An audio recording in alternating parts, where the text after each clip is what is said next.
Podcast Detroit page momentarily. Yeah, because I got that pulled up in front of me. Ange, can you hear me? Yeah, I can hear you guys good. Cool. Dude, this mic works like a fucking champ, and I only paid like $100 for it. Mm-hmm. You don't have to spend a lot on mics. Okay, so the live should be there if you refresh the page. All right, give me 1 second.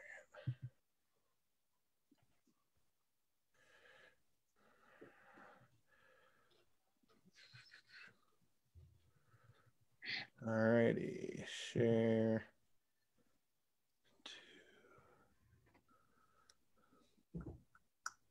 Share to a page.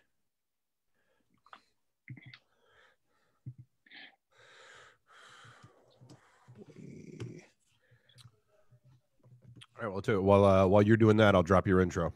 All right, cool. Can you give me a little heads up when it's about done? Yep. All right, there goes. So that's recording and.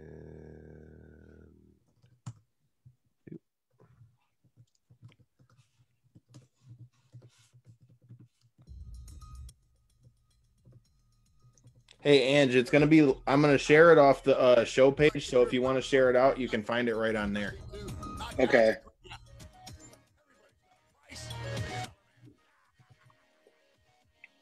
I'm just doing it on my phone right now, so I don't know if I have time to do it. I got you. This is Don West here, and I'm telling you, Knockouts and 3 Counts is the podcast, baby. Make sure that's the one you check out, because, buddy, like me, they're the real deal, baby.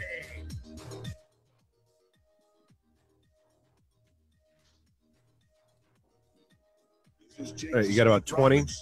You know, okay. You need to listen to Knockouts and 3 Counts, or you see that damn snake again. Got about 10. This is the Ring of Honor World Television And there's champion, your 5 count. AKA Shane T, boy, the baddest champion you ever seen, boy. And you're listening to Knockouts and 3 Counts. What up, everybody? This is Kyle, and you are listening to Knockouts and 3 Counts. And as you can tell, if you saw our teaser video on our YouTube or anywhere else, which before I get anywhere, stop and hit that subscribe button, hit that like button, and make sure you don't miss any of our great content. We're going to have a great show with you tonight. Not quite the show that we had planned, but we're still going to get into a lot of that stuff. So without any further ado, we've got Brazilian Jiu-Jitsu black belt, Angelo Popofski. How you doing, brother, man? Great. What's happening, Kyle? Thanks for having me. Not much, man. Just, living this quarantine life. So with you being a teacher, for those of our listeners who don't know who you are, you're a teacher as well. So what's that been like for you during your quarantine? Well, I'm sure you guys have heard, we pretty much have completely switched up what we're doing, and we've gone to like completely online teaching pretty much overnight. We had to kind of change gears. So that's been a learning process, and it's kind of just is what it is. We gotta do it, and we're just gonna finish up the year here and do everything online. So it's been pretty crazy. So obviously high school teaching isn't the only teaching you do. And that leads to how you and I know each other. First of all, before we get to your teaching, tell us a little bit about your lineage, in Brazilian Jiu-Jitsu, because for those of you who don't know, spoiler alert, that's how we know each other. So tell everybody a little bit about that, and tell them a little bit about how long you've been doing Jiu-Jitsu. So I started training Brazilian Jiu-Jitsu. I think it was 1997. It was about this time, actually, like the spring of 97, I started training Brazilian Jiu-Jitsu. At that time, the UFCs were popular and everything. And I had kind of watched the first couple UFCs, and that's when Royce Gracie and the Gracie family kind of blew up on the scene with Brazilian Jiu-Jitsu. And I had just graduated college and was looking for something competitive to do. And my brother had always been in martial arts, and he was, a fan of the UFCs, and he kind of got me into it. And there was a gym that was teaching Brazilian Jiu-Jitsu, Gracie Jiu-Jitsu, near us, and he told me to go check it out. And I did. And sure enough, the big thing was I wanted to go see if they were legit. And sure enough, they were. And that was kind of pretty much it. That was like the start of my jiu-jitsu career. At that time, there really wasn't a lot of places to train Brazilian jiu-jitsu, and there wasn't really a lot of other teams around. The Gracies were pretty much it. So that's kind of where my journey started, was under the Gracies, the Gracie family, primarily Hoist Gracie at that time. And during my time training with the Gracies, I would go out to California and train at the Gracie Academy periodically. Kaiki was one of the main instructors there, Master Kaiki, who we're under now. And, I got to know him and train closely with him. And a few years later, Kaiki decided to kind of split off and do his own thing and start his own team. So a bunch of the affiliates that were under the Gracies kind of had to make a decision. Do they stay with the Gracies or do they go with Kaiki? And myself and Harvey, who, owns Warrior Way, we kind of sat down and had a discussion. We thought it was in our best interest to go with Kaiki. So we made that change a few years after that. I can't remember the exact year that happened now, but ever since then, we've been with Kaiki. So, my lineage, or our lineage in Brazilian Jiu-Jitsu, is still in line with the Gracies. Kaiki still says, and teaches Gracie Brazilian Jiu-Jitsu. So that's still who our lineage is under. So that's kind of what takes me to today. I'm glad to hear that you answered that question, because in all the years I've known you, I never knew why Kaiki split off to do his own thing. Right. And that's sad, considering I've known you for what? I met you in what, 2008? I don't know. I was trying to think how long it's been. When did MASH open? 2008, right? Something like that. It's got to be something like that. Yeah, I know they just had their anniversary, but yeah, that's where when I first met you, because when I first came in, you had Justin James was still there, Miles was there, Don was still fighting, Damon Dyer, Brandon Hunt. Oh yeah. Speaking of which, Justin James, I'll give you another ass whooping in Warzone anytime you want. I just played in a tournament against him and all his buddies from Extreme Couture. We wiped out the first two teams, and then we lost in the finals 4 games to 2. Nice. It was a good time. But yeah, man, that's when I first met you guys, and that kind of leads me into a little bit of the topic I wanted to get into with jiu-jitsu. In that, when I met you, I was probably about 15 years old, something like that, 15, 16, around there. It must have been 15 because it was before I was driving. Okay. And so when I met you guys, I had a little bit of issues. For those of our listeners who don't know, I have cerebral palsy along with Crohn's disease. So I'm not always the most flexible person. So for my jiu-jitsu game, I had to learn how to, make jiu-jitsu applicable for me. So for me, that meant my upper body was really strong. So I like arm triangles. I like guillotines. I like rear naked chokes. I like kimuras. I like anything that I can use my arms to do. And for you, you're a high school teacher along with being a jiu-jitsu teacher. What for you made jiu-jitsu the choice for you in as far as martial arts goes? Because I feel like for me personally, with my own health issues, jiu-jitsu to me is the most applicable self-defense strategy. Right.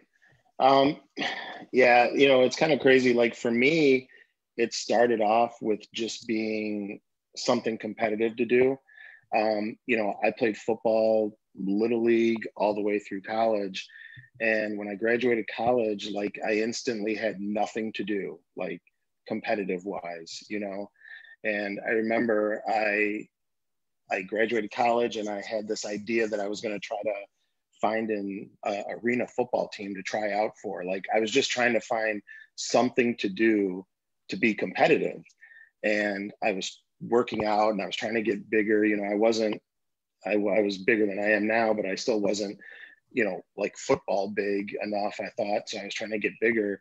And it was about that time that I took my first Brazilian Jiu-Jitsu class and I just fell in love with it. I never looked back. And like at that time, you know, I'm nowhere near that weight now, but like I instantly just dropped like, I don't even know what it was, like 60 pounds in the first like summer, you know, couple months of doing jiu-jitsu. Like I was just training all the time and jiu-jitsu became my thing. I just kind of fell in love with it. You know, like I said, for me, it was just the competition of it and, you know, realizing that it was pretty much like the ultimate self-defense, like you said. So can you speak a little bit? Because so here's the thing with UFC getting as big as it has at this point, I shouldn't say UFC, MMA has gotten as big as it has.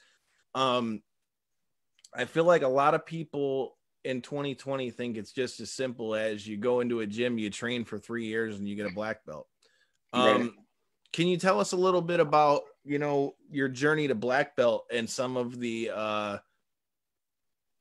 trials and tribulations that somebody may not know along the way? Because I feel like people just think it's like karate in that you can, you know, you can get a black belt. I don't want to say easy because they put in work to do it, but it's not, in my personal opinion, it's not the same. It's not, I don't know. It's just not the same. I don't know how to word it in the proper way, but it's just not the same to me. I mean, here's the thing. Like if you've had any exposure to martial arts, you know that it's not uncommon to see a 12-year-old black belt, you know, or like you said, somebody trains and 2 years, 3 years down the road, they're a black belt. And, you know, if you know anything about martial arts, there's usually like, I don't know, at least 12 belts along the way to black belt. In Brazilian Jiu-Jitsu, what is there? 5: white belt, blue belt, purple, brown, and then black. Right. So it's, you know, we tell people if you're coming into jiu-jitsu for the belts or to get a quick promotion, it's not the style for you. It's definitely not the style for you. Jiu-jitsu is not about necessarily the belts.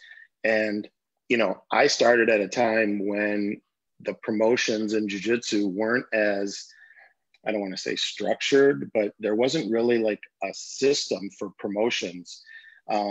You kind of just trained and, you know, you never knew when you were going to get a promotion.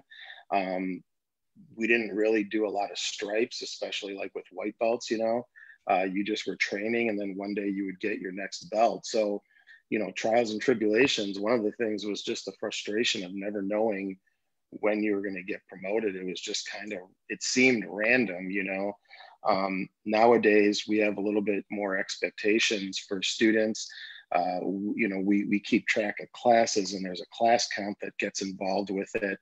Not that it's like the definitive thing in promoting someone, but, you know, students kind of know a little bit more now what to expect and what they need to do for their next belt. You know, comparing it to being a teacher, the old days, it would be like me giving a test to my students, but not telling them when the test would be or what material was on the test, you know.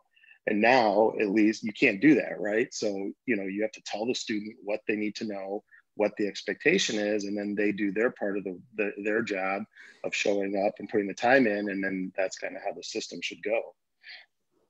So here's the other funny thing with jiu-jitsu. So for me, jiu-jitsu has led me to what you guys are watching right now. I was a lifelong pro wrestling fan, which we've already talked about in great detail on this show. But, you know, for me, I started boxing at 14 years old and had fought a couple times before I came to MASH where I met you guys at. And so for me, you know, once I came in there, like I said, at the time I came in there, you know, past guest of the show, Miles Jury was in there. You got Justin James, who's at Extreme Couture, who was in there. You had Darren Kirkshank in there. You know, Angelo was still, you know, doing his thing in King of the Cage. John was fighting everywhere. I mean, we literally had guys everywhere. And I was training with a lot of the best guys around here. I remember Ken Shamrock coming through there when I was there. And good Lord, all kinds of guys, you know, James Lee that everybody in Michigan knows, you know, was there when I was there. And so for me, you know, it was a lot of guys out there, but, you know, through jiu-jitsu, you know, when I would go and travel, you know, I went and traveled out at American Top Team, you know, out in Florida. I went and trained there and got to train a little bit. I've gotten to do different seminars and things with Don. Right. You have gotten to train with quite the different array of people. So originally, if any of you guys were wondering why there may have been some teasers to 5-Finger Death Punch stuff in that promo video you saw, that's because we were going to have Zoltan Bathory from 5-Finger Death Punch with us, but scheduling stuff got in the way with that. So no big deal there. But you've gotten to train with them. And first of all, since we're in quarantine, Yeah. what kind of music have you been listening to lately? My gosh, dude. I really, honestly, it's been, talk about going crazy during quarantine. I have a 3-year-old son, so I'm spending a lot of time with him. And it's like, I don't really get a lot of time to just kind of chill and do my own thing. So I'm watching a lot of kid shows, and, those kids songs are getting stuck in my head, to be honest with you. But when I do get a chance, then I listen to pretty much everything. But anywhere from rap to pretty much just country is the only thing I don't listen to. So I have gotten on more. I've always been into a little bit of everything. I've been to everything Right. from Kenny Chesney to friggin' I've been Yeah, I know to you're a big Jeezy, I don't country know how many fan. times, and Yeah. 5-Finger Death Punch and everything else. Yeah. So speaking of 5-Finger Death Punch, Yeah. like I said, we were going to have Zoltan on. Tell us a little bit about that. Tell us some of the people you've gotten to train with along the way, and some of any funny stories you got with that, whether it's Zoltan, whether it's, fight game related. So one of the first, let's see, as far as like celebrities, I don't know if you know familiar with the old show, Married with Children. Mm-hmm. The dad on Married with Children, Ed O'Neill, who's now on Modern Family. He trains jiu-jitsu, still does. And when I was training, going out to the Gracie Academy, he was a purple belt, and he used to mostly do private lessons with some of the higher belts, and Hoist and Hori and Gracie. He would do private lessons. And here I am one day, I'm doing a class out in California, and here's Ed O'Neill from Married with Children at the time. This other show wasn't started yet. And he's in the locker room, and Hoist comes in, and he's like, okay, guys, he's like, Ed is obviously a movie star, and he can't afford to get hurt. So Hoist trusted me enough to be partners with Ed O'Neill, and I was going to partner up with him in the class because he needed to have somebody he could trust to not kind of spaz out and hurt him. And I think I was a purple belt myself. We might have been the same rank. And before we start class, he pulls me aside. He's like, look, he's like, I make money with my face. Don't hurt me. And it was just kind of a funny, random thing. So I got to train with him. And then, the last couple of years have been kind of crazy as far as having experiences with some musical people. This was a couple years ago now. I got to train with Maynard from Tool. They had a show. It wasn't that he has a couple of smaller bands that he goes around with, and this was a perfect circle. They were at the Fox downtown, and we get a phone call. Brandon McDaniel, the other instructor at Warrior Way, he gets a phone call, and through jiu-jitsu, like you said, you just meet tons of people, right? And you have this crazy network of all kinds of people. And we had met this guy who did security, and it turns out he did security for like traveling rock and roll bands and musical bands. So we get this phone call saying that Maynard's in town, and Maynard likes to train jiu-jitsu, like a bunch of other people do that train and perform. He likes to train before his concerts. And are we interested in going and doing a private lesson with him? We're like, hell yeah, right? So it was pretty crazy. We go downtown, they give us backstage passes, pretty much all access passes.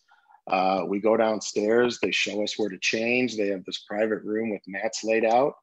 And sure enough, here comes Maynard with his purple belt and his head of security.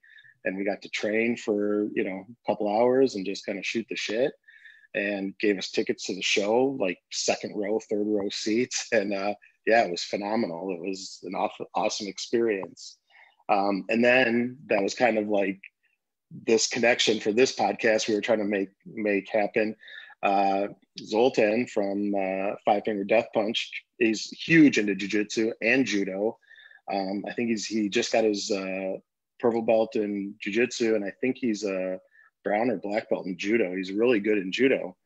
And yeah, when like Instagram started years ago, he was actually like one of my first followers, and I didn't really know who he was. And I kind of clicked on his profile, and I see the guy's got hundreds of thousands of followers. I'm like, who is this guy? And I'm looking through his pictures. I'm like, this guy's like some kind of rock star or something. So I kind of start doing my research, and I realize who this guy is, you know. And it was just through that we kind of connected. And, you know, there was one time there was a Bellator fight that he was at with the Gracies, and I sent him a message that just said, hey, you know, sounds like a fun night. I'm going to bed. I'm going to miss the fights. I wake up the next morning, and there's like, he's texted me like pages of fight results letting me know what happened. So he's a huge fan of Brazilian Jiu-Jitsu and MMA. And kind of long story short, they came to a concert last a couple months ago, and they were in Toledo, actually, not Michigan. And he's a big supporter of the law enforcement and military. So I have some friends who are cops, Mike Edwards, who's kind of a YouTube, you know, guy, Mike the Cop, if you guys have seen him, and Dave, and they're police officers. So through them and through him, he invited us to their show in Toledo, and yeah, got to train with him again. Well, Zoltan actually had a foot injury, so he couldn't train with us, but he was backstage with us talking, and his head of security is a Brazilian Jiu-Jitsu black belt, Iaco, great guy. So yeah, we're just backstage training. They have mats set up, and you know, these other bands are walking back and forth, and you know, they're just about to go on stage, but here we are for like, man, it was probably like 2 or 3 hours, and you know, Zoltan's watching us train, and you know, we're kind of taking rounds with the head of security guy, and it's just super cool, you know, just a fun, chilled like training session. And in between rounds, like if I wasn't rolling, I'd go and shoot the shit with Zoltan. And we get done. The best part was we get done rolling, and he's literally like, they've got to get ready to go on, but he's out on the mat showing us these like judo grips and, you know, some really good stuff. Like actually taught me a lot. You know, he's got this plastic boot on for his injury. And yeah, so then that happened, and we went to, you know, same thing. They gave us awesome, like, stage side, like we were right on the stage while they were performing that night. It was super cool, and it's all because of Brazilian Jiu-Jitsu.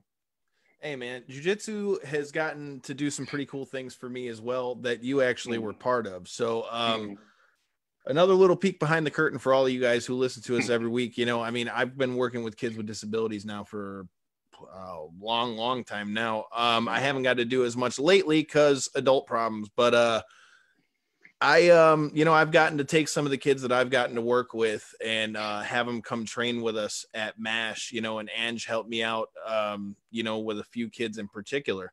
And, you know, it's just crazy, man, because it's like, you know, when I got into it purely just so that I could, you know, learn how to defend myself.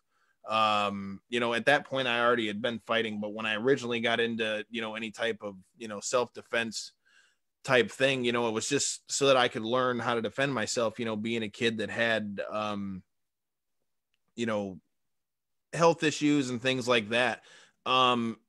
You also are a high school teacher. So what do you think the benefits of jiu-jitsu are for kids today in 2020? Because my personal opinion, I feel like if more kids knew self-defense, not in a meaning of, okay, I know how to fight, so I'm going to go kick your ass. But if more kids knew how to defend themselves, I swear I feel like a lot of the bullying you see, a lot of the stuff that happens in schools, I swear it wouldn't happen because they know that you might catch an ass whooping if you don't, you know, if you don't chill out. So for you as a teacher, I mean, how do you think jiu-jitsu is applicable and can be effective not only for kids but adults as well? You know, as far as like for kids concerned, you know, before I was a full-time teacher, I did a lot of subbing. So I subbed in the district that was close to Warrior Way, the gym that I mostly train at. And it's crazy, Kyle, because I would go around and I would sub in different buildings, and every once in a while I would happen to have a kid who was maybe trained at Warrior Way for a little bit or was currently training at Warrior Way. And you could just see these kids were different than the rest of the kids. They were leaders, they were polite, they were, you know, respectful, they didn't get into trouble, they didn't pick on people, they were just good kids, you know.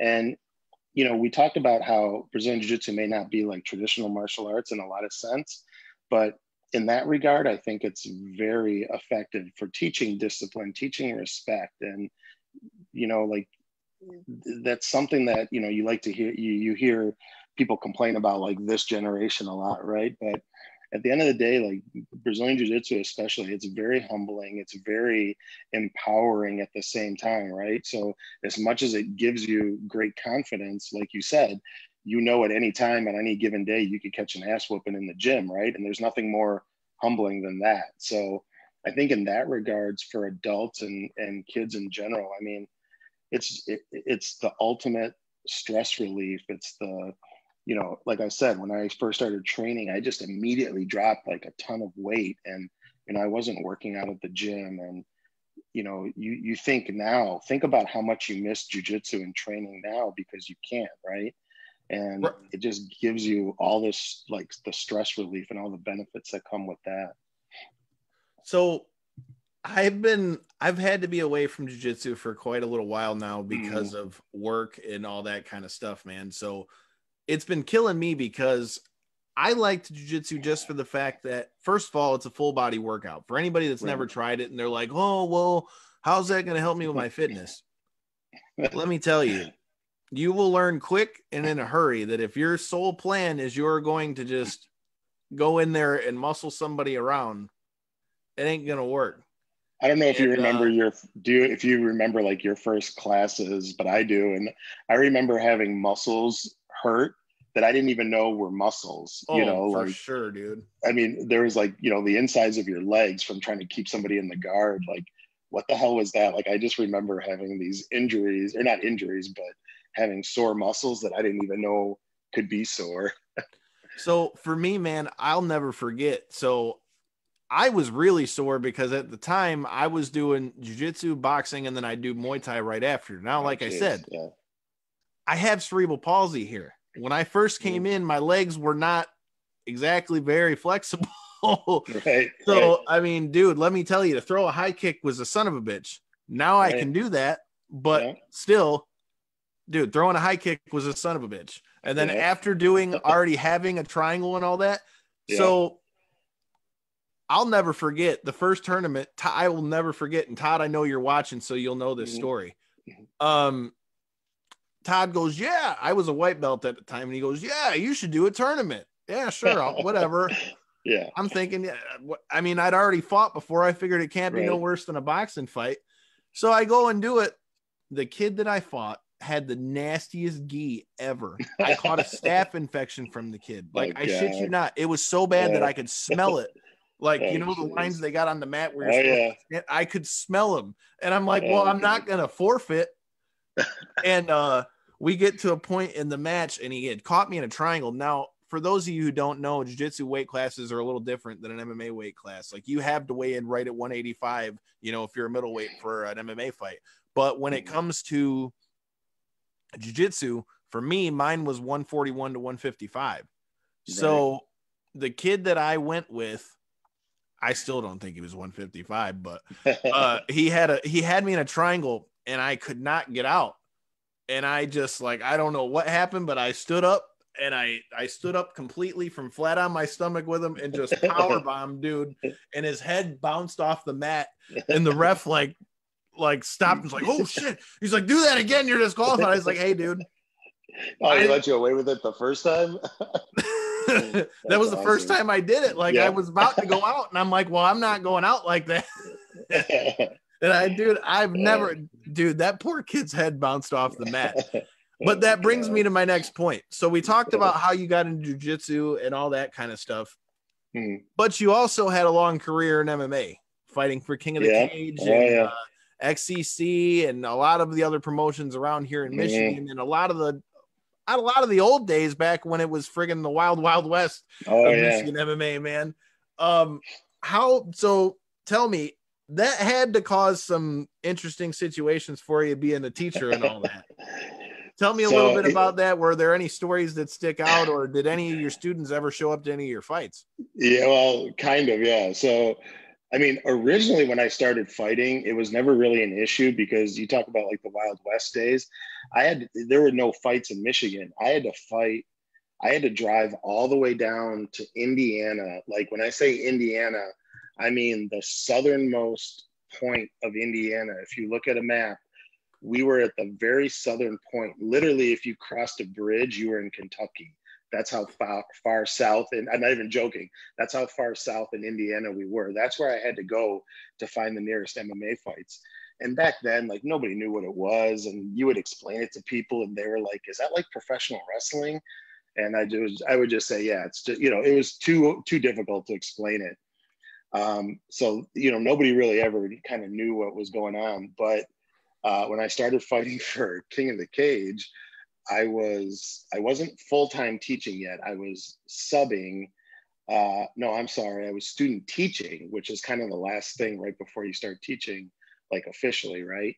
So I fight for this King of the Cage show, and I can't remember where it was now, Ohio maybe. And the show was going to be on pay-per-view. And my fight was supposed to be on the undercard. So it wasn't going to be on the pay-per-view card, right? Right. So they didn't advertise me. I wasn't on the poster. I knew I wasn't going to be on pay-per-view and whatever, like no big deal. Well, turns out at the show, they had one of the main card fights had been scratched. Something happened. The fight got canceled. So everybody kind of moved up one place on the card, right? So I was the last fight before the main card, which was going to be pay-per-view. All of a sudden, my fight gets bumped up. I'm on the pay-per-view show. No big deal still. I don't think anything of it. It's still very small back then. And King of the Cage was kind of it was a different setup for King of the Cage back then. And it just wasn't very big. It was the first time it was on pay-per-view, blah, blah, blah. So the fight happens. I think I lost that fight, but whatever. So I come back to school and the pay-per-view was going to be like a couple of weeks later. It wasn't live. So I'm walking down the hall a couple of weeks later and this kid comes up to me. I don't know the kid. He's not one of my students. And he taps me on the shoulder and he whispers. So I kind of lean in, just this little kid. It was a middle school at the time. I wasn't at the high school. And he's like, and at this time, Kyle, I didn't tell anybody about MMA. I didn't want it to affect my chances of getting a teaching job. Like I didn't know what people would think of it. So I kept it to myself, So he taps me on the shoulder and I lean in. He's like, I saw you on TV. and I'm like, and I know instantly what he's talking about. I'm like, no, you didn't. He's like, yeah. He's like, you fight MMA.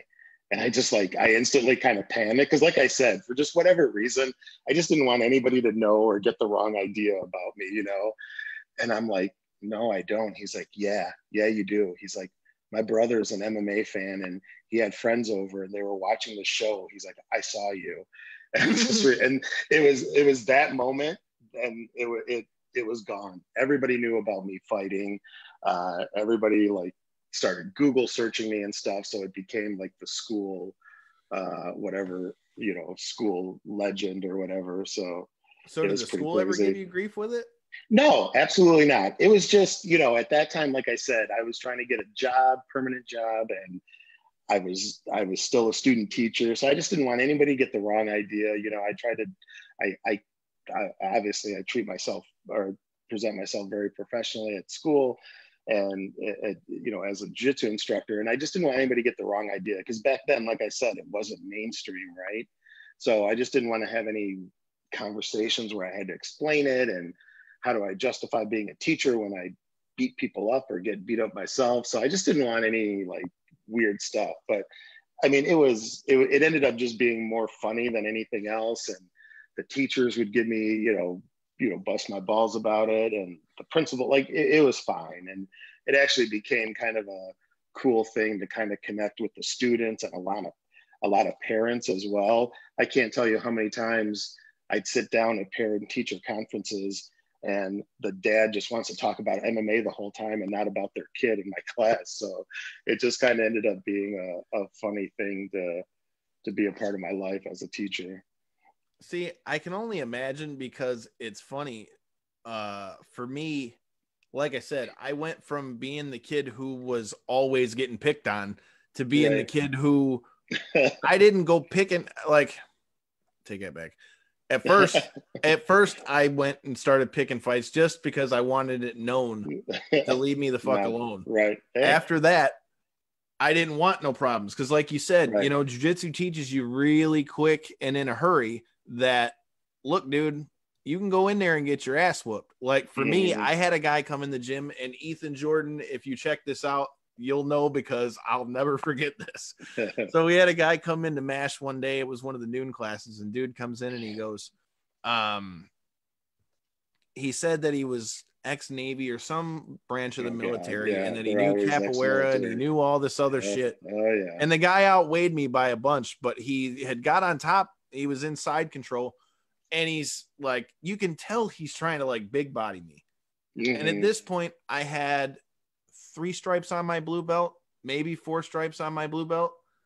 And dude is just like really trying to be a dick. And I'm like, dude, like, I'm not going full bore here. Right. And I was like, all right, fine. That's how we're going to play. So he leaned forward once, leaned forward twice.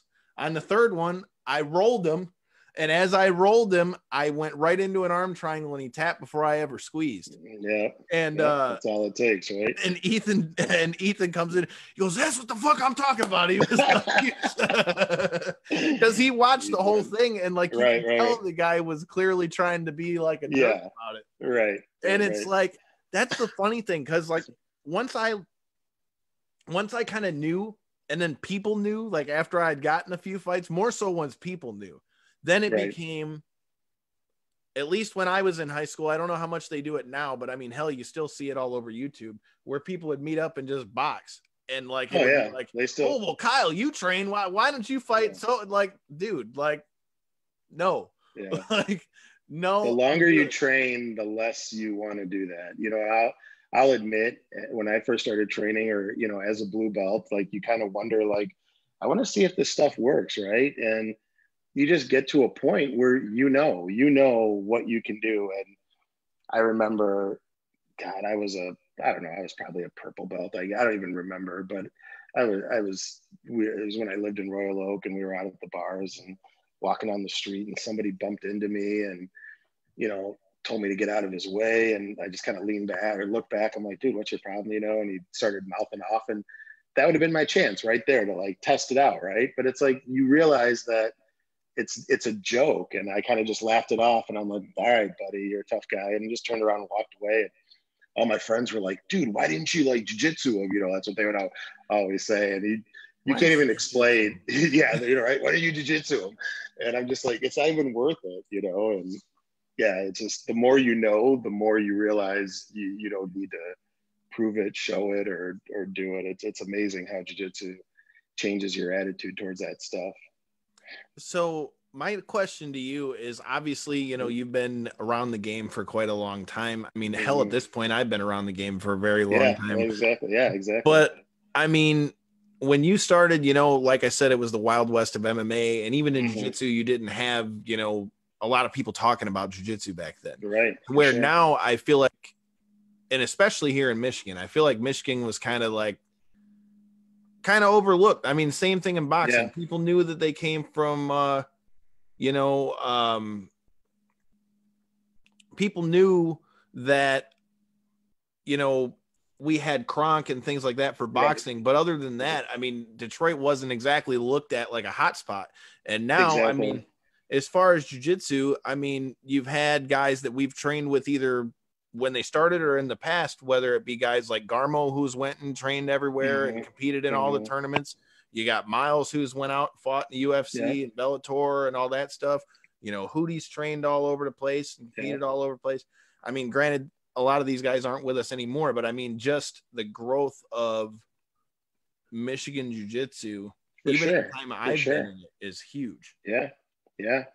I mean, you got to realize, and I know this is even before your time, but shit, even before my time, like there were MMA shows in Michigan back in the day. Like before I started, the place I started at, they fought, it was in Battle Creek, I think.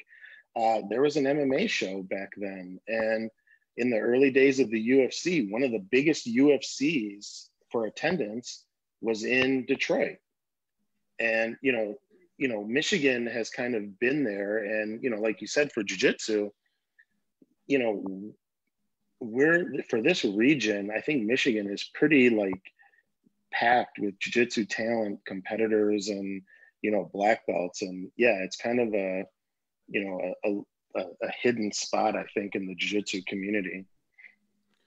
So, I mean, and that's the thing, like, now I feel like there's more awareness to things, but like that brings me to, I got a story that'll go with it, but I'll ask you, since we're winding up, we got about 15 minutes left or so. Yep. So, and Devin, since I know you couldn't be with us tonight, I'll give you a free shot, and I'll let Angelo, I'll let Angelo decide this one, since I know I already know where you were going to go with it. So before I get to that, okay. Since you've been in the game so long, what's the most shifty story you've got as far as like a fight situation? Because I've got a pretty funny one from my last boxing fight. My God, I mean, because I've been to some fights something where it's been some pretty. Look, man. I mean, if you've been, you've hung around us in MMA shows, and you've been backstage, and you've helped guys prepare and train, and you've gone into weigh-ins and seen the shitty things that happen at just in weigh-ins alone. Forget anything else that goes on, but just on the weigh-ins, like, my God, come on, dude. But I remember one time drama. Yeah, oh my God. I mean, there's always something, but like, I remember one fight. This was that older promotion I was fighting for. The fight was for 184, right? I show up, I weigh 184. My opponent weighs 200 and something pounds. Didn't even try to cut weight. So what am I supposed to do at that point, right? Like, we're talking at this time, Kyle, I'm fighting for like $200. Like, that's what the prize purse was. I was losing money to go and fight in this show, taking off of work, renting a car. Like, I was losing money, even if I won, right? So I'm trying to get like $50 extra. Like, I'm not going to fight. The guy was a monster as it was, right? So the promoter's like, well, if you want to, be a pussy and ruin the show, wow. That's how they would make it feel like it was your obligation to fight this guy, And I fought. I ended up beating the guy, but it was ridiculous, and it's like just shit like that. And, promoters in general, like, you can never trust them, I mean, my last fight there. Go ahead. I was going to say, I'll never forget the fight that we were both at in Pontiac at the Crowfoot Ballroom. Oh, yeah. When Garmo, who we talked about, and they damn near had a riot because that dude wanted to try to fight Darren Cruikshank. Oh, my God. And then there's for me, something. I had a guy. So this was just a smoker fight that we did at the gym. And Corey and Jesse, I know you're in here watching. Corey was at this fight. So feel free to comment any of your thoughts on said fight. Obviously, yes, I just aged Corey and we've known each other for quite a little bit. So we went and I fought, and at the time I was fighting at 120 and 125. I couldn't make that weight at this point if I tried. Right. So I made weight, whatever, and you're just sitting around, whatever. And then they come up to me and they go, well, the guy that you were supposed to fight didn't show up. But we're going to have you fight this guy because you hit hard. So you'll be, if you hit him, you'll be all right. Yeah. So I had friends there, right? So me being a young, dumb kid, this was literally after this fight was when I came to come train with you guys. And so I was 16 at the time, and I was like, well, fuck it. I'll fight him, whatever. I get in there, and at first because he was so much bigger than me, he wasn't using his range at all. Mind you, this kid ended up that I fought was 6 foot and he weighed 145 pounds. Jeez. So he outweighed me by 20 pounds and was a foot taller because I was a lot shorter at the time. Because like I said, I'm only 15, 16 at the time. So we go in and we start fighting and the kid figures, well, I don't got to use my reach. Well, he was dumb enough to get close and I cracked him hard in the first round. After that, he never let me get close. He was just using his jab. And then anytime I'd get close and hit him a couple times, he'd like wrap me up. So I finally got pissed off, man. I picked him up and I slammed him. And he goes, well, this ain't UFC. Well, maybe you should have brought the guy I was supposed to fight and we wouldn't have had this.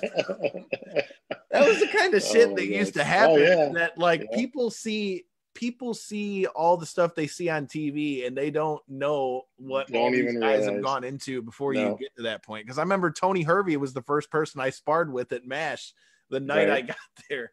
And this is back when Tony still had the big fro and all that shit around the time he fought Gomi.